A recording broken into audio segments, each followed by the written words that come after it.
కాదేది కలకు అనర్హం అనే సామెతను ఆ గిరిజన మహిళలు నిజం చేస్తున్నారు.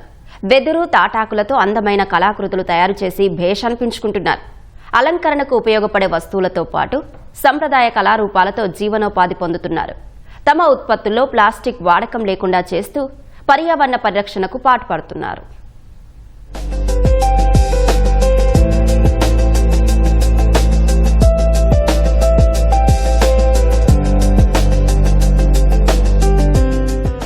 తాటాకులు వెదురు కర్రలతో చేసిన ఈ ఆకృతులను చూస్తుంటే చూడముచ్చటగా ఉంది కదూ. విజయవాడ ఆటోనగర్లో ఏర్పాటు చేసిన ఉత్పత్తుల స్టాళ్లు చూపరులను అలరిస్తున్నాయి. ఉమ్మడి పశ్చిమ గోదావరి జిల్లా ఏజెన్సీ ప్రాంతాలకు చెందిన గిరిజన మహిళలు వీటిని తయారు చేస్తున్నారు.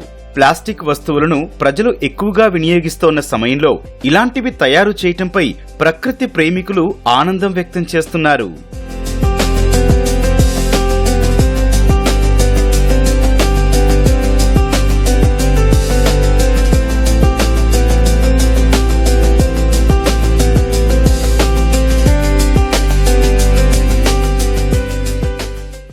తాటాకులతో ఎరువు ఉత్తి చేస్తుంటాము. ఆకులు నరుక్కొచ్చి ఎండబెట్టి వాటిని ఈనలు తీసి మళ్ళీ మిషన్లో వాటిని సన్నగా తీసి తయారు చేస్తూ ఉంటాము. నేర్పించడానికి మేడమ్స్ వస్తుంటారు, అవి నేర్చుకుంటాము, చేస్తుంటాము. అల్లి ఇలా పబ్లిసిటీ ఇస్తుంటాము. ఏలూరు, విజయవాడ, కాకినాడ, హైదరాబాదు ఎక్కడుంటే అక్కడ తీసుకెళ్ళి అలా ఎగ్జిబిషన్లో పెట్టి ఇలా అమ్ముతుంటామండి.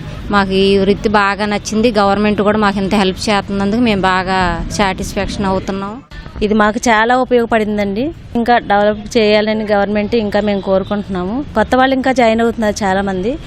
వాళ్ళందరికీ కూడా ఇది ఇంకా ఉపయోగపడుతుందని మేము అనుకుంటున్నాము. ప్లాస్టిక్ బ్యాన్ చేస్తే ఇది బాగా కొంటారని పబ్లిసిటీ కోసం అయితే మేము బాగా చేస్తున్నాము. ఇంతకుముందు కూలి పనులకు వెళ్ళేవాళ్ళం అండి. ఇంకా అది మానేసి ఇయే చేసుకుంటున్నాం. మేము తాటాకులు మువ్వాకులు తీయించి వాటితో ఈ అల్లించామండి. బుట్ట చూడండి ఒకసారి. ఇది ఇలా ఒక్కొక్క ఐటమ్ మేము తయారు చేస్తున్నామండి.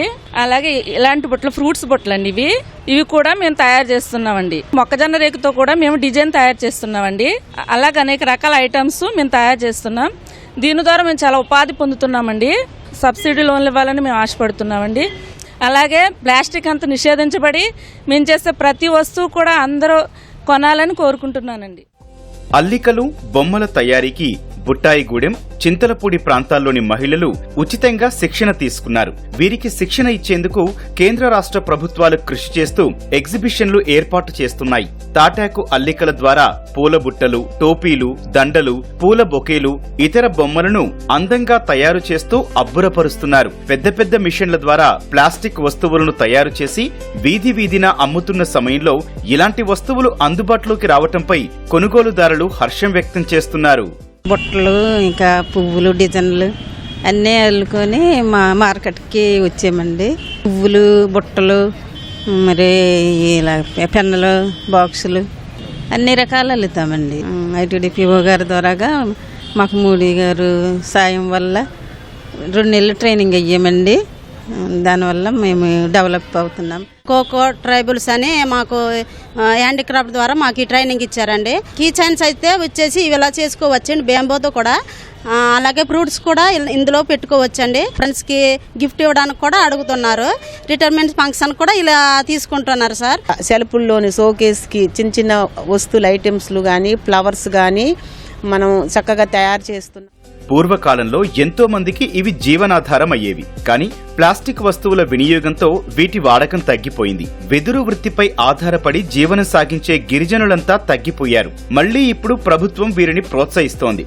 వారి పనితనానికి నైపుణ్యాన్ని జోడించి శిక్షణ ఇవ్వటంతో ఆధునికతకు అద్దం పట్టేలా కళాకృతులు తయారవుతున్నాయి. ఆన్లైన్ వేదికల మీద ఈ వస్తువులను విక్రయించే ప్రయత్నం చేయిస్తే మరింత ప్రోత్సాహం ఉంటుందని మహిళలు అభిప్రాయపడుతున్నారు. ప్లాస్టిక్ను పూర్తిగా బ్యాన్ చేయాలన్న ఉద్దేశంతో కేంద్ర రాష్ట్ర ప్రభుత్వాలు ప్రయత్నం చేస్తున్నాయి. ఇందులో భాగంగానే అటవీ ప్రాంతంలో ఉన్నటువంటి గిరిజనులకు తమ ఉత్పత్తులపైన శిక్షణ ఇస్తున్నాయి. ఈ క్రమంలోనే వెస్ట్ గోదావరి జిల్లా నుండి వచ్చినటువంటి ఈ కళాకారులు ఇలాంటి ఉత్పత్తులను తయారు చేస్తూ ప్లాస్టిక్ని నిర్మూలించేందుకు కృషి చేస్తున్నారు. కెమెరామ్యాన్ నాగేంద్రతో కృష్ణంనాయుడు, ఈటీవీ న్యూస్, విజయవాడ నుంచి.